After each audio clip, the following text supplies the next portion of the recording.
Bonjour à tous et bienvenue dans notre monde. Après avoir découvert la Transnistrie, le Somaliland, l'Abkhazie et l'Ossétie du Sud, nous repartons aujourd'hui en Afrique pour découvrir le seul territoire au monde que l'ONU reconnaît comme n'appartenant à aucun pays, le Sahara occidental. Bienvenue à tous dans Géopolitica. Allez, c'est parti!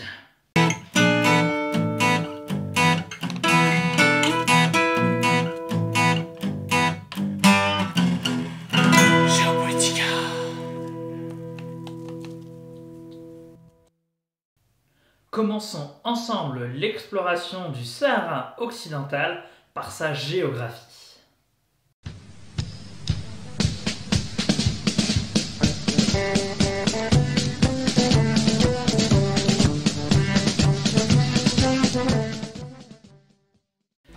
Le Sahara occidental est un territoire de 266 000 km². Le Sahara occidental est frontalier de l'Algérie sur 42 km, de la Mauritanie sur 1561 km et du Maroc sur 443 km. L'ouest du Sahara occidental borde aussi la côte atlantique sur près de 1100 km. Le Sahara occidental possède un climat désertique chaud. Les précipitations moyennes annuelles y sont partout inférieures à 50 mm. Ainsi, donc, ce vaste territoire est intégralement hyperaride. Plus on se rapproche des côtes atlantiques, plus le climat reste frais. Donc autour de la côte, les températures moyennes maximales tournent autour de 26 degrés et les températures minimales descendent jamais en dessous de 18 degrés, ce qui en fait un climat quand même vraiment agréable. Cependant, plus on s'éloigne de la côte, plus les températures montent jusqu'à atteindre des températures de 43 à 45 degrés en juillet dans le désert. Le pays est constitué d'environ 654 000 habitants d'après le décompte de 2018, dont plus de 262 000 dans la capitale officielle, l'Aïoun, regroupant ainsi plus de 40% de la population totale du pays. Passons maintenant à l'histoire moderne du Sahara occidental.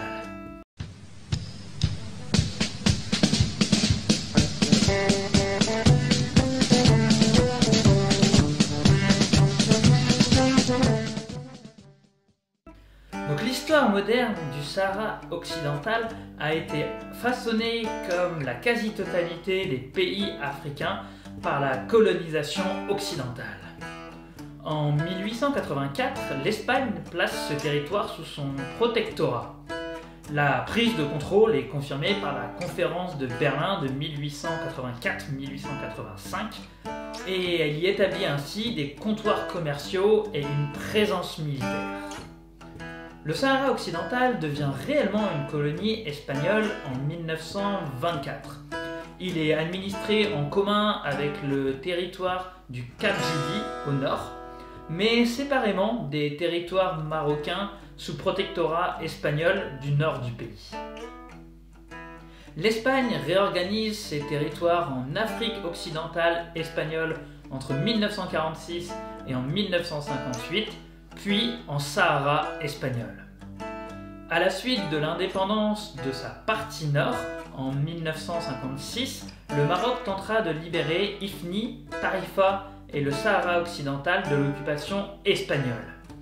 À l'issue de cette guerre, entre 1957 et 1958, les Marocs récupèrent quelques territoires comme le Cap Juby, ainsi que la majeure partie de territoire d'Ifni, excepté Ifni elle-même.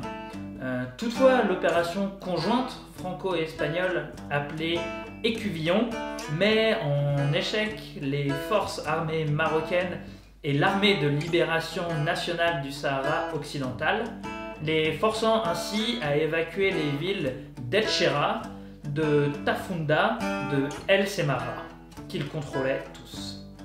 En 1963, le Maroc fait inscrire ce territoire sur la liste des territoires non autonomes de l'ONU. Après, l'ONU essaiera alors d'un ordre dispersé de convaincre l'Espagne de décoloniser ce territoire, ainsi que le Cap Juby et l'enclave d'Ifni, et de négocier avec le Maroc.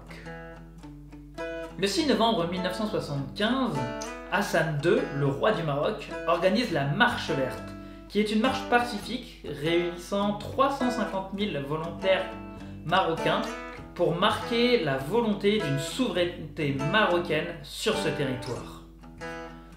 Ceci amène l'Espagne à signer les accords de Madrid avec le Maroc et la Mauritanie le 14 novembre 1975 pour officialiser le partage du territoire.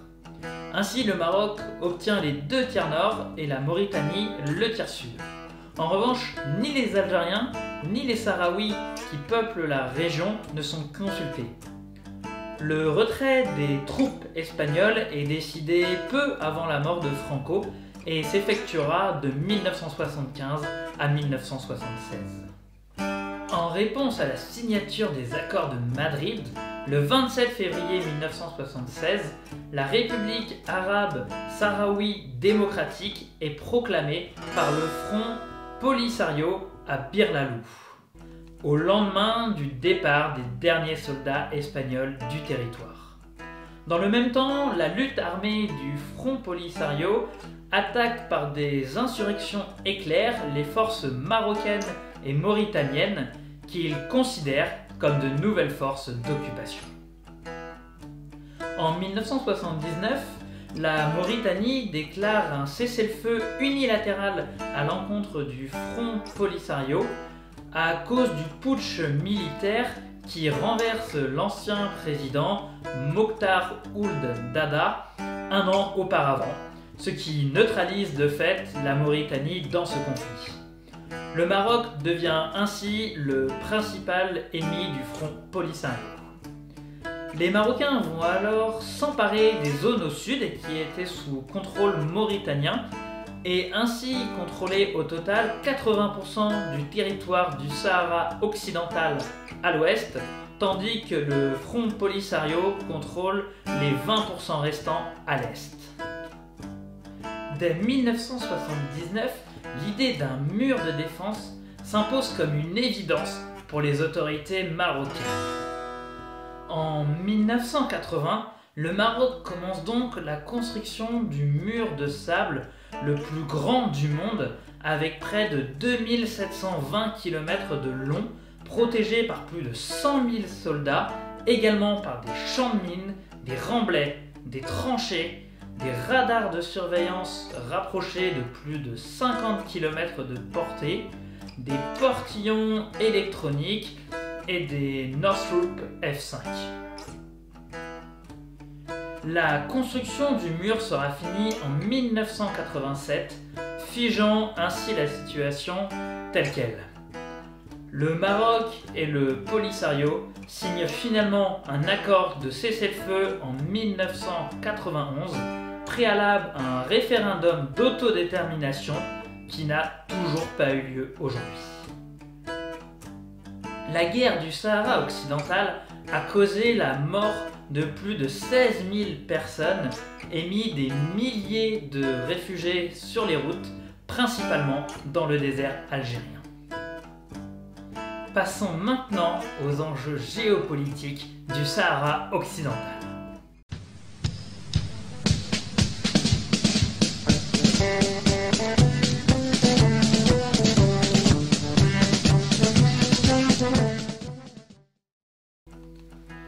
On peut légitimement se poser la question de l'intérêt que porte le Maroc au Sahara occidental. En effet, le Sahara occidental est composé en très grande partie de déserts qui offrent a priori peu de ressources. Mais en fait, ce n'est qu'un a priori, puisque l'endroit est finalement riche en ressources naturelles. Tout d'abord, la côte atlantique est l'une des régions les plus poissonneuses au monde. Ainsi, selon un rapport du Conseil économique, social et environnemental du Maroc, le secteur de la pêche représente 73 000 emplois, auquel il faut ajouter une importante activité non déclarée. Elle pèse ainsi à elle seule 17% du produit intérieur brut de ce territoire, 31% des emplois locaux et 78% de la pêche marocaine. L'autre grosse ressource sur place est le phosphore. Donc le phosphore, c'est un élément chimique de numéro atomique 15, de symbole P, et c'est un membre du groupe des pnictogènes. Désolé pour la prononciation. Le phosphore est utilisé par l'industrie chimique afin de produire des engrais qui sont indispensables aux cultures. La plus grosse mine se situe à Boukhra et grâce à un tapis roulant qui s'étend sur une centaine de kilomètres à travers le paysage désertique, elle dessert le port d'El Ayoun où des vraquiers venus du monde entier viennent pour embarquer le minerai. Cette ressource est primordiale pour le royaume marocain puisqu'il est le second producteur et le premier exportateur de phosphate brut et d'acide phosphorique dans le monde, ainsi que l'un des principaux exportateurs d'engrais phosphatés. Le Maroc en retirerait 6% de son PIB en 2012 et détient les réserves mondiales les plus importantes. Bien qu'ils ne reconnaissent pas officiellement le Sahara occidental comme un territoire marocain, les pays occidentaux et notamment l'Union européenne soutiennent officieusement le Maroc dans ce territoire. Il est vrai que le phosphate en provenance du Sahara occidental est la première source d'approvisionnement de l'Union européenne et représente pas moins que 28% des importations de celle-ci, loin devant la Russie qui est le deuxième pays importateur et c'est 16%. Premier investisseur étranger au Maroc, la France aussi contribue activement à ce statu quo en défaveur des Sahraouis. Par exemple, en 2013 a eu lieu l'inauguration du nouveau port de pêche de Bouche d'Our, qui est impressionnant, avec sa digue principale de 720 mètres et sa digue transversale de 260 mètres. Or, celui-ci a été réalisé avec le soutien financier de l'Agence française du développement, dont la contribution au Maroc est passée de 380 millions d'euros en 2011 à 831 millions d'euros en 2012. Par ailleurs, le groupe français Total menait en juillet 2013, soit 12 ans après son premier contrat au Sahara occidental, une nouvelle mission de prospection sismique sur les zones de plus de 200 000 km² nommée Azaran Offshore afin de trouver des hydrocarbures.